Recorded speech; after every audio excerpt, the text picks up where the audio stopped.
Yung pagbukas mo ng rice cooker, hindi kanin ang laman, kung hindi, spaghetti.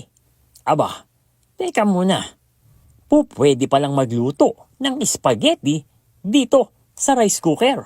Ito na yata ang mas tamad na version ng pagluluto ng spaghetti. Para ka lang nagsaing, inilagay mo lahat sa rice cooker at paglabas ay eto at meron ka ng instant spaghetti. Kaya, let's get it on! Rin na nga ka mo, bubuksan na natin itong rice cooker at kukuhanin natin yung ating paglalagyan ng spaghetti pasta na binali na natin dahil hindi kasyang buo yan doon sa ating lalagyan.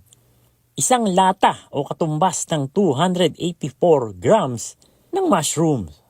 Ibuhos mo na pati yung sabaw niya. 3 pirasong cheesy hotdog na hiniwa na natin. Luncheon meat kahit anong brand, pwede mo ilagay. 2 tablespoon ng butter at isang latang maliit ng evaporated milk. Teka muna, naglalagay ka ba ng gatas kapag ikay nagluluto ng spaghetti? Paki-comment mo naman yan. 500 grams ng spaghetti sauce. Sa dami ng version natin ng spaghetti, parang ito ang mas gusto ko. Maglalagay na rin tayo dito ng sibuyas at bawang.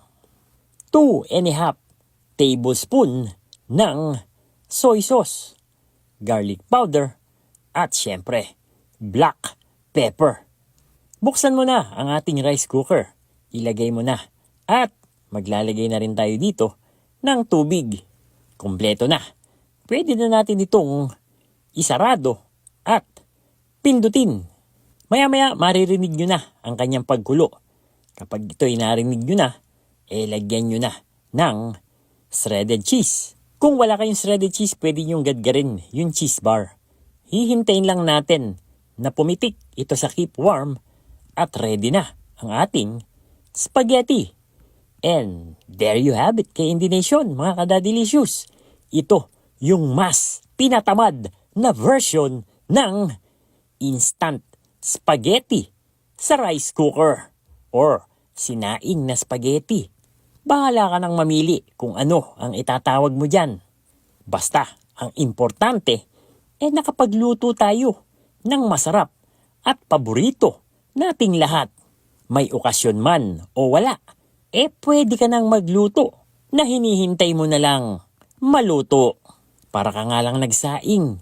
So habang nakasalang, marami ka pang pwedeng gawin.